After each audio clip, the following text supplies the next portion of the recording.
हमारे online platform पर आप सभी का स्वागत है।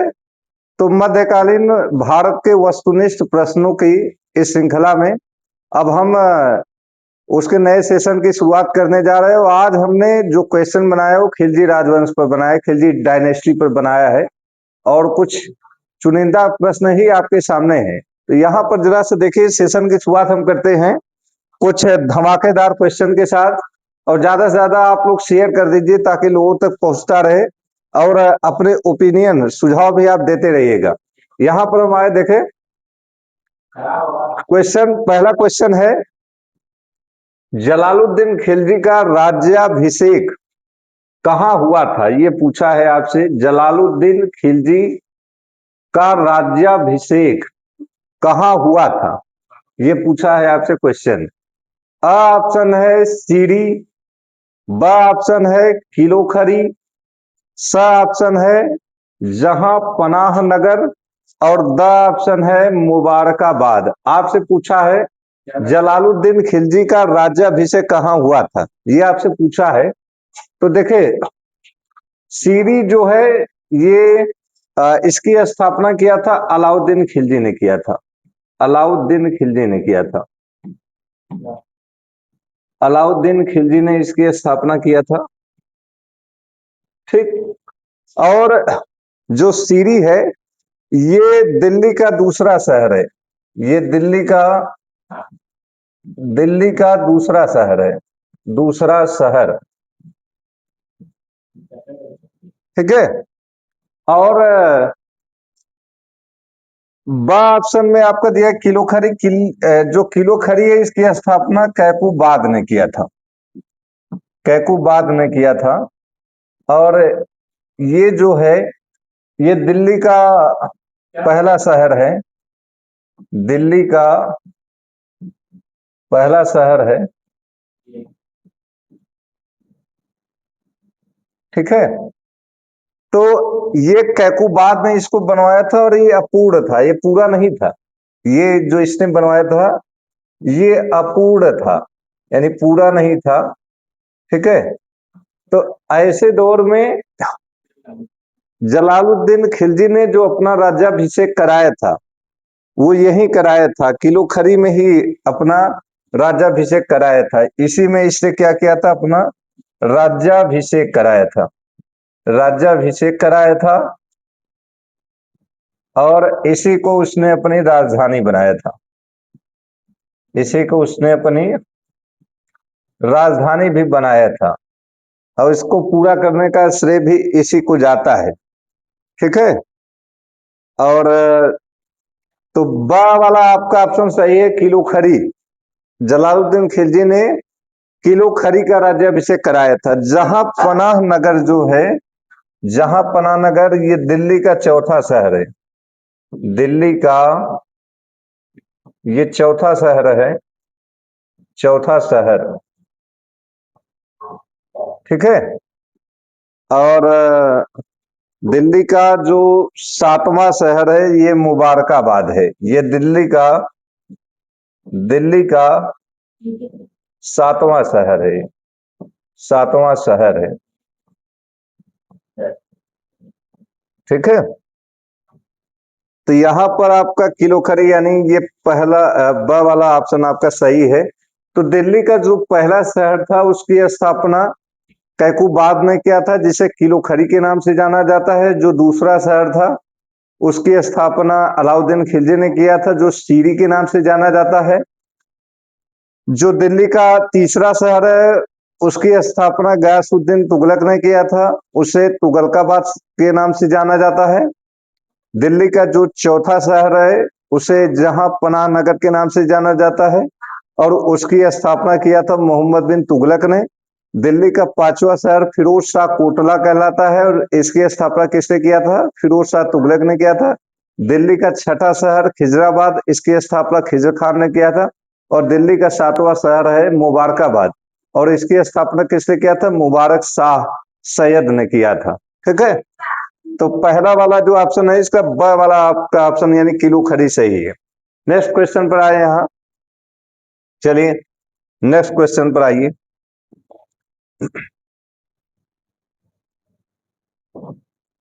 क्वेश्चन नंबर 2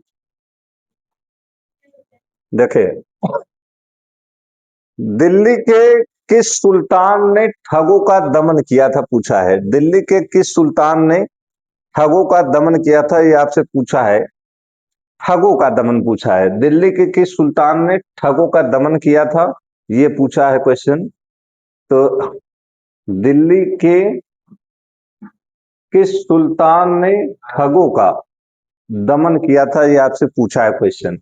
ए ऑप्शन है जलालुद्दीन खिलजी, बी ऑप्शन है अलाउद्दीन खिलजी है, ए वाला ऑप्शन जो है जलालुद्दीन खिलजी है, बी है अलाउद्दीन खिलजी है, सी है मुबारक शाह खिलजी है, और डी है खुसरो शाह, खुसरो खान दिया है। ठीक है, तो ये आपसे पूछा है। ठीक, तो दिल्ली के किस सुल्तान ने ठगों का दमन किया था, ये पूछा है। तो जलालुद्दीन फिरोज शाह खिलजी ने, जलालुद्दीन खिलजी ने ही दिल्ली में ठगों का दमन किया था। ठीक है, और ये जो ठग हैं, ये काफी उत्पात मचाए हुए थे, काफी तंग किए थे उस समय के लोगों को। तो यहाँ पर एक क्वेश्चन ये भी बन जाएगा कि ठगी प्रथा का उल्लेख, ठगी प्रथा का उल्लेख, ठगी प्रथा का उल्लेख किस इतिहासकार ने किया है, किस इतिहासकार ने किया है, इतिहासकार ने किया है।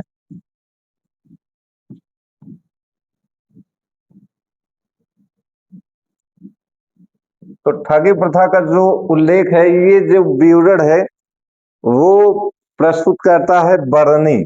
ठीक है, तो इसका उत्तर जो है वो बर्नी है। बर्नी ने ही जलालुद्दीन फिरोज शाह खिलजी के दौर में ठगी प्रथा का उल्लेख किया, और ये उल्लेख किस पुस्तक में मिलता है, उसके तारीख फिरोज शाही में मिलता है, तारीख फिरोज शाही में मिलता है, तारीख फिरोज शाही।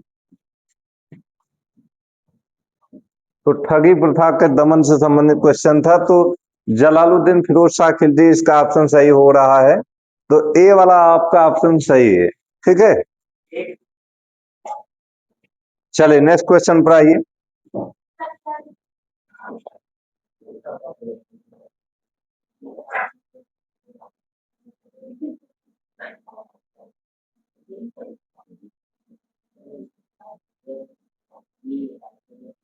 नेक्स्ट क्वेश्चन पर आइए। देखिए, यहां आपसे पूछा है क्वेश्चन, निम्नलिखित घटनाओं को काल क्रमानुसार व्यवस्थित कीजिए तथा नीचे दिए गए कूट का प्रयोग कर सही उत्तर का चयन कीजिए। ये तीसरा क्वेश्चन है। इसमें दिया है, पहला है तैमूर का आक्रमण, तैमूर का आक्रमण दिया है, और दूसरा दिया है, दूसरा आपका दिया है सांकेतिक मुद्रा का प्रचलन, तीसरा है बाजार नियंत्रण नीति, चौथा मलिक छज्जू का विद्रोह। यहां पर ए ऑप्शन है 4132, बी ऑप्शन है आपका 3421, सी ऑप्शन है 4321, और डी ऑप्शन है 1234 है। तो आपको इसमें सही क्रम इनका मिलाना है, आपसे पूछा है। देखिए, फिर से हम क्वेश्चन यहां देख ले। घटनाओं का काल क्रमानुसार व्यवस्थित करने का पूछा गया, और नीचे दिए गए कूट का प्रयोग करके सही उत्तर का चयन करना है, यहाँ ये पूछा है। चले, अब यहां हम लोग पहले घटनाओं का क्रम मिला लेते हैं। देखे, जो तैमूर का आक्रमण हुआ है, ये 1398 की घटना है, 1398 की ये घटना है। ठीक है, मलिक छज्जू का जो विद्रोह है, मलिक छज्जू का जो विद्रोह है, ये जलालुद्दीन फिरोज शाह खिलजी के दौर में हुआ था, जलालुद्दीन खिलजी के दौर में हुआ था, जलालुद्दीन खिलजी इसके दौर में हुआ था। ठीक है, अलाउद्दीन खिलजी ने जो बाजार नियंत्रण प्रणाली की शुरुआत की थी, वो चित्तौड़ विजय के बाद ही किया था। ठीक है, तो 1303 के आसपास इसको रख लेते हैं हम। सांकेतिक मुद्रा का प्रचलन किया था इसने 1330 ईस्वी में। ठीक। तो जलालुद्दीन फिरोज शाह खिलजी का वैसे भी शासनकाल 1290 से लेकर 96 ईस्वी तक माना जाता है। तो मलिक सज्जू का जो विद्रोह है इसी के दौर में हुआ था। तो यहाँ अगर हम इनके शासनकाल के अनुसार भी मिलाते हैं, जो शासनकाल है वो 1290 से 96 तक है ना, 1290 से 1296 तक है इसका शासनकाल। तो इसी के समय ये विद्रोह हुआ था। तो अब अगर यहाँ हम मिलाते हैं तो पहले नंबर पर आपका यहाँ आता है मलिक छज्जू का विद्रोह आ जाएगा, यानी 4 नंबर पहले नंबर पर आ गया। ठीक है, मलिक छज्जू का जो विद्रोह है वो चौथा नंबर जो है वो पहले नंबर पर आ जाएगा, यानी ये मलिक छज्जू का विद्रोह पहले हुआ था। इसके बाद देखें हम 1303 ईस्वी की घटना है, तो बाजार नियंत्रण प्रणाली हो जाएगा, तीसरा हो जाएगा, ये तीसरा हो गया। फिर इसके बाद सांकेतिक मुद्रा 1330 के आसपास है, तो ये दूसरा हो जाएगा। फिर इसके बाद तैमूर का आक्रमण है 1398 ईस्वी में, तो ये आपका पहला हो जाएगा। ठीक है, तो यहां हम इसको अगर समझे तो आपका स्पष्ट हो जाएगा कि चौथा, तीसरा और दूसरा यही ऑप्शन आपका सही हो रहा है। यहाँ ऑप्शन में आए, चले।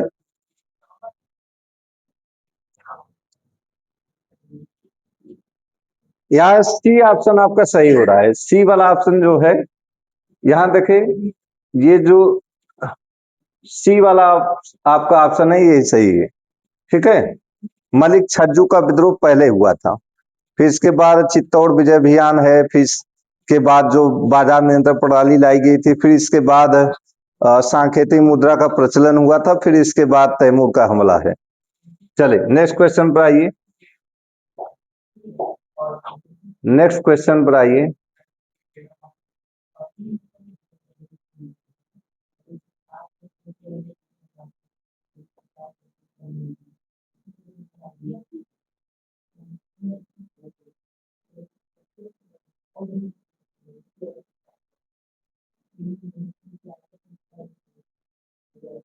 देखिए यहाँ चौथा जो क्वेश्चन है वो आपसे पूछा है, निम्नलिखित में से कौन सा सही सुमेलित नहीं है, ये आपसे पूछा है। निम्नलिखित में से कौन सा सही सुमेलित नहीं है ये पूछा है। अ है जलालुद्दीन खिलजी की हत्या 1296 ईस्वी में, खिज्र खान ने दिल्ली का सिंहासन ग्रहण किया 1414 ईस्वी में, सिकंदर लोदी ने एक नए नगर आगरा की स्थापना किया 1504 ईस्वी में, कन्नौज का युद्ध 1530 ईस्वी में। इसमें आपसे पूछा है कि कौन सा सही सुमेलित नहीं है, ये आपसे पूछा है।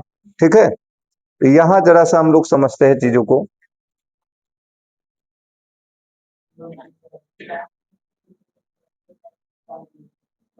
चले यहां हम लोग समझते हैं इसको।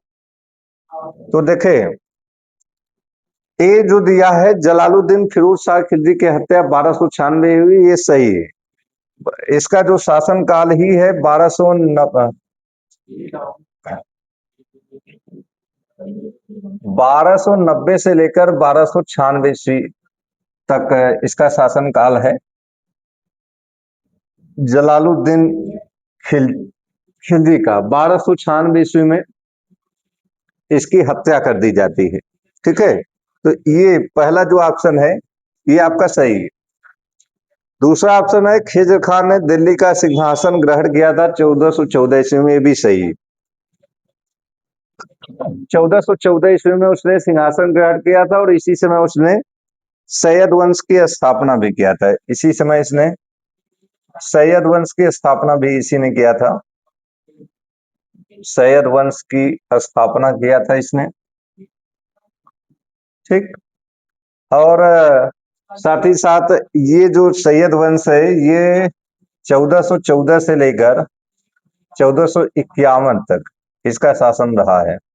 1451 ईस्वी तक इसका शासन रहा है। ठीक है, सिकंदर लोदी ने एक नए नगर आगरा की स्थापना की 1504 ईस्वी में, भी सही है। सिकंदर लोदी ने एक नए नगर आगरा की स्थापना किया था 1504 ईस्वी में, और इसको 1506 ईस्वी में 1506 ईस्वी में उसने राजधानी बनाया था, राजधानी बनाया था। ठीक है, 1506 ईस्वी में उसने राजधानी बनाया था। कन्नौज का युद्ध यहाँ गलत है, 1530 ईस्वी में नहीं हुआ था। ये जो कन्नौज का युद्ध है, ये जो युद्ध है ये 1540 ईस्वी में हुआ था। ठीक है, कन्नौज का जो युद्ध है ये 1540 ईस्वी में हुआ था। कन्नौज का युद्ध, कन्नौज का युद्ध। ठीक है, 1540 ईस्वी में हुआ था। और इसी को एक और नाम दिया जाता है बिलग्राम का युद्ध, बिलग्राम का युद्ध। ठीक, और ये किसके किसके बीच हुआ था? शेरशाह और हुमायूं के बीच हुआ था। ये युद्ध हुआ था शेरशाह, शेरशाह और हुमायूं के बीच हुआ था, और हुमायूं के बीच हुआ था। और ये और एक निर्णायक युद्ध था। और इसी युद्ध में परास्त करने के बाद शेरशाह ने सूर्यवंश की स्थापना, यानी द्वितीय अफगान राजवंश की स्थापना किया था। ठीक है, तो आपका द वाला ऑप्शन जो है आपका ये गलत है। द वाला ऑप्शन क्या है? इसमें सही सुमेलित नहीं है। ये 1530 ईस्वी की घटना नहीं है, 1540 ईस्वी की घटना है। चले नेक्स्ट क्वेश्चन पर आइए।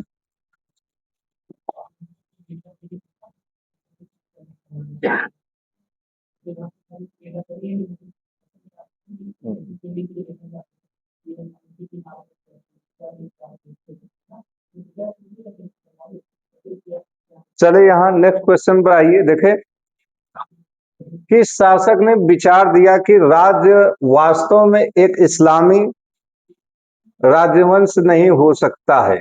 ठीक है, मतलब किस शासक ने विचार दिया कि राज्य वास्तव में एक इस्लामी राज्य नहीं हो सकता है?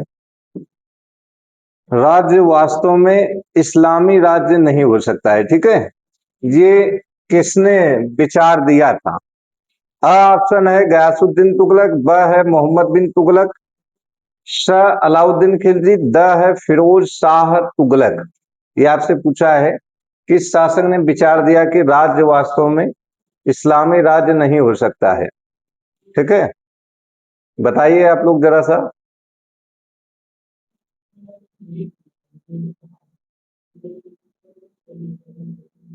गयासुद्दीन तुगलक, मोहम्मद बिन तुगलक, अलाउद्दीन खिलजी, फिरोज शाह तुगलक। किस शासक ने विचार दिया कि राज्य वास्तव में इस्लामी राज्य नहीं हो सकता है? तो ये विचार है अलाउद्दीन खिलजी का। ठीक है, इसी ने कहा था, क्या कहा था? कि राज्य वास्तव में इस्लामी राज्य नहीं हो सकता है। ठीक, नेक्स्ट क्वेश्चन पर आइए।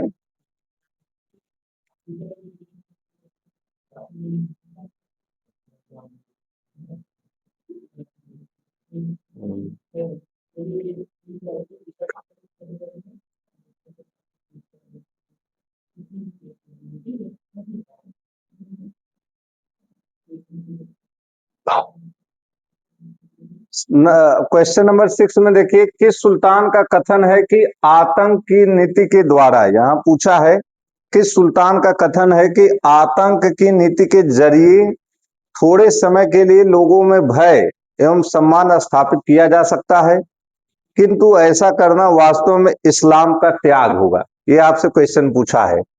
अब यहाँ पर देखें हम लोग जरा सा ऑप्शन पर नजर डालें। आ ऑप्शन है इल्तुतमिश, ब जलालुद्दीन खिलजी, स ऑप्शन है मोहम्मद बिन तुगलक, द ऑप्शन है गयासुद्दीन तुगलक। आपसे ही पूछ रहा है। तो देखें यहां पर जो है पूछा है कि सुल्तान का कथन है कि आतंक की नीति के जरिए थोड़े समय के लिए लोगों में भय एवं सम्मान स्थापित किया जा सकता है, किंतु ऐसा करना वास्तव में इस्लाम का त्याग होगा। देखे यहाँ पर ये कथन जलालुद्दीन खिलजी का है। जलालुद्दीन खिलजी ने ही इसके संबंध में कहा है, ध्यान रखे रहिएगा। चलें नेक्स्ट क्वेश्चन पर आइए।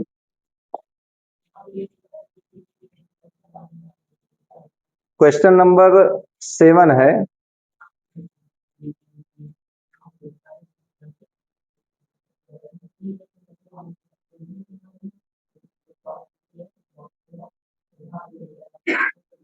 क्वेश्चन नंबर 7 में दिया है, वह सुल्तान जो अधिराजत्व में विश्वास करता था न कि प्रभु सत्ता पर, यानी वह कौन सा वो सुल्तान था जो अधिराजत्व पर विश्वास करता था, प्रभु सत्ता पर नहीं करता था। ठीक है, ए है इल्तुतमिश, बी है बलबन, सी अलाउद्दीन खिलजी, डी है मोहम्मद बिन तुगलक। आपसे पूछ रहा है कि वह सुल्तान जो अधिराजत्व में विश्वास करता था न कि प्रभु सत्ता पर। हाँ, तो कौन था? यहां देखें, इल्तुतमिश भी नहीं था, बलबन भी नहीं था, बलबन ने भी ऐसा विचार नहीं व्यक्त किया है, अलाउद्दीन खिलजी ने ही विश्वास व्यक्त किया है कि वो अधिराजत्व में विश्वास करता था, प्रभु सत्ता पर विश्वास नहीं करता था। ठीक है, चले क्वेश्चन नंबर 8 पर आइए। क्वेश्चन नंबर 8, क्वेश्चन नंबर 8 बहुत ही महत्वपूर्ण क्वेश्चन है। ये खासकर नेट में ये पक्का है, पूछा जा सकता है, या जीडीसी और असिस्टेंट प्रोफेसर के लिए सबसे महत्वपूर्ण ये क्वेश्चन है। देखिए यहाँ पर क्वेश्चन नंबर 8 में दिया है, निम्नलिखित में से किसका कथन है कि सूर्य पूर्व से पश्चिम तक धरती को अपनी तलवार से, मतलब अपने तलवार की कीड़ों से, यहां हो जाएगा अपनी तलवार की कीड़ों से, अपनी तलवार की कीड़ों से आलोकित करता है। इस प्रकार एक विजेता को तब तक विजय अभियानों का क्रम जारी रखना चाहिए जब तक कि जीतने योग्य क्षेत्र उपलब्ध हैं। विजय का लक्ष्य मात्र आक्रमण नहीं बल्कि अधिकार भी है। यदि विजेता अपना अधिकार बनाए रखने में असमर्थ हो तो उसकी सफलता अधूरी रहती है। ये जो कथन है, इससे भी एक चीज स्पष्ट होता है कि वास्तव में ये किसी ऐसे शासक या सुल्तान पर कही जा रही है जो विजयों के लिए ज्यादा लालायित हो और जिसने बहुत बड़े स्तर पर विजय अभियान किए थे। तो यहां पर हम देखें जरा सा,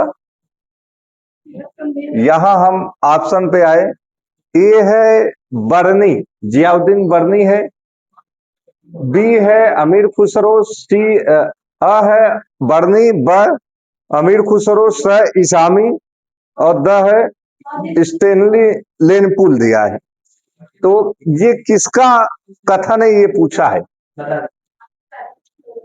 तो बरनी का जो है, बरनी का जो तारीख फिरोज शाही, इसमें ऐसा कोई विचार नहीं है इसके संबंध में। तारीख फिरोज शाही, देखिए तारीख फिरोज शाही में हम इसके बाजार नियंत्रण प्रणाली का उल्लेख तो पाते हैं, लेकिन इस तरीके का कोई स्टेटमेंट देखने को नहीं मिलता है। उसके भू राजस्व व्यवस्था का भी इन्होंने उल्लेख किया है। ये स्पेशली किसके विषय में कहा गया है? अलाउद्दीन खिलजी के विषय में कहा गया है। वह है अमीर खुसरो, अमीर खुसरो ने ये कहा था, और किसमें कहा था? खजाइन उल फुतूह का एक कथन है, खजाइन उल फुतूह ये पुस्तक है। तो खजाइन उल फुतूह में ये उन्होंने कहा है, और ये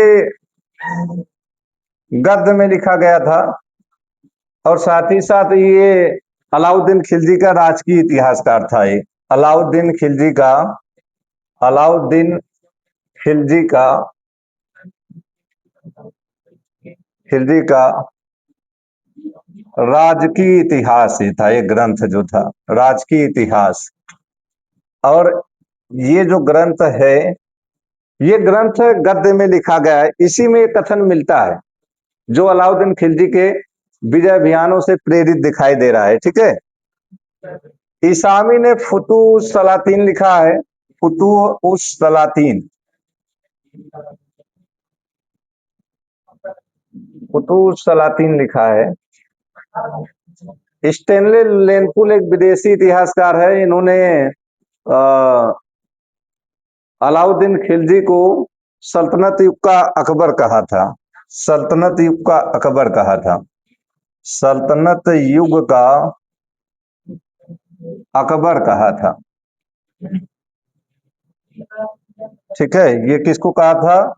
अलाउद्दीन खिलजी को।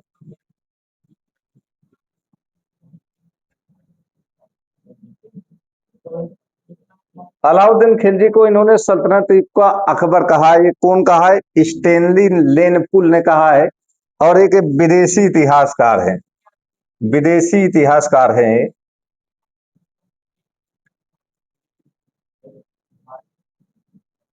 तो यहाँ पर जो ऑप्शन है अमीर खुसरो, ब वाला आपका ऑप्शन सही है।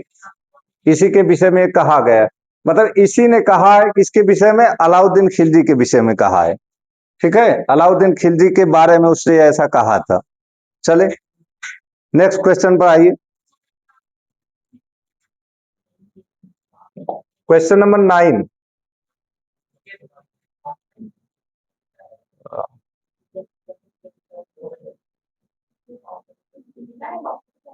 चले, क्वेश्चन नंबर 9 पूछा है, निम्नलिखित में से किसका कथन है कि अलाउद्दीन के समय साम्राज्य उसके न्याय के कारण दृढ़ हो गया, लोग सुल्तान के प्रति आज्ञाकारी थे और राज्य में समृद्धि थी, जबकि यह बातें मोहम्मद बिन तुगलक के शासनकाल में नहीं थी? ये पूछा है। आ ऑप्शन है आपका अफीफ है, ब है इसामी, स ऑप्शन है अमीर खुसरो, और द ऑप्शन है आपका बरनी है। आपसे ये पूछ रहा है, कथन है, एक स्टेटमेंट दिया है। क्या है कथन? अलाउद्दीन के समय साम्राज्य के न्याय के कारण दृढ़ हो गया, लोग सुल्तान के प्रति आज्ञाकारी थे और राज्य में समृद्धि थी, जबकि यह बातें मोहम्मद बिन तुगलक के काल के शासनकाल में नहीं थी। अलाउद्दीन खिलजी के विषय में ये पूछ रहा है, और आलोचना किसकी कर रहा है? मोहम्मद बिन तुगलक की। तो देखे, अफीफ ने भी क्या लिखा था? तारीख फिरोज शाही लिखा था। तारीख फिरोज शाही लिखा था। क्या लिखा था इसने? तारीख फिरोज शाही।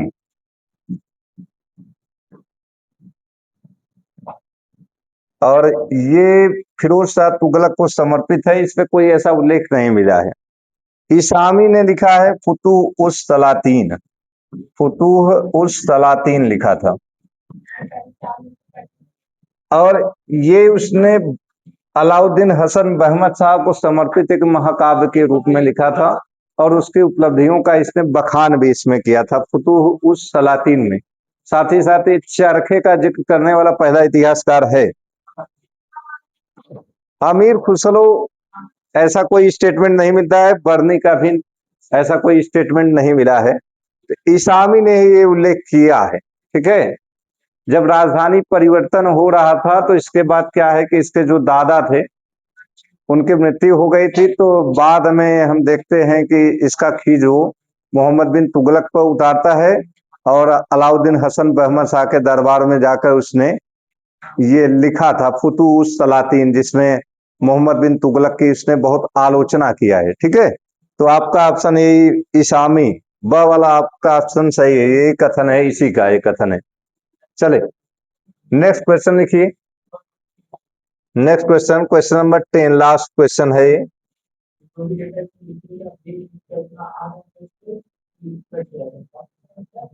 ये क्वेश्चन थोड़ा सा लीक से हटकर है। किस सुल्तान ने कहा था कि हिंदुओं द्वारा मूर्ति पूजा करने, अपने धर्म का प्रचार करने एवं ऐसे अनुष्ठानों का संपादन करने का भी पक्ष लिया जो कि कुफ्र के प्रमाण थे? यहाँ ये आपसे पूछा है। अ है अलाउद्दीन खिलजी, ब है जलालुद्दीन खिलजी, स है मोहम्मद बिन तुगलक, और द में दिया है फिरोज शाह तुगलक। यहाँ आपसे क्या पूछा है, देखे जरा सा। कि सुल्तान ने कहा था कि हिंदुओं द्वारा मूर्ति पूजा करने, अपने धर्म का प्रचार करने और ऐसे अनुष्ठानों का संपादन करने का भी पक्ष लिया जो कि कुफ्र के प्रमाण थे? ये पूछा है। कुफ्र, कुफ्र का ही बहुवचन काफिर होता है, और इस्लाम में ये माना जाता है कि बुत परस्ती क्या है? कुफ्र है। ठीक है, मूर्ति पूजा क्या है? कुफ्र माना जाता है। तो यहाँ उसी से संबंधित है मामला। ये है अलाउद्दीन खिलजी है, अ है अलाउद्दीन खिलजी, ब है जलालुद्दीन खिलजी, स है मोहम्मद बिन तुगलक और द है फिरोज शाह तुगलक। तो ये जलालुद्दीन फिरोज शाह खिलजी का ही कथन है, इसने ही कहा था। ठीक है, तो यहाँ पर ये सेशन आपका समाप्त होता है। नेक्स्ट सेशन में कुछ और चुनिंदा प्रश्नों के साथ हम आपसे रूबरू होंगे, और ज्यादा से ज्यादा आप शेयर कर दीजिएगा, साथ ही साथ अपने सुझाव दीजिए कमेंट बॉक्स में। और सबसे महत्वपूर्ण ये है कि आप कुछ नहीं कर सकते तो कम से कम इन क्वेश्चन को एनालिसिस कर सकते हैं कि ये क्वेश्चन कितने महत्वपूर्ण है। खासकर मैंने इसको UGC net, LT grade, TGT, PGT, GIC और असिस्टेंट प्रोफेसर के लिए इसको बनाया है, और इसी के लिए ज्यादा महत्वपूर्ण है। धन्यवाद।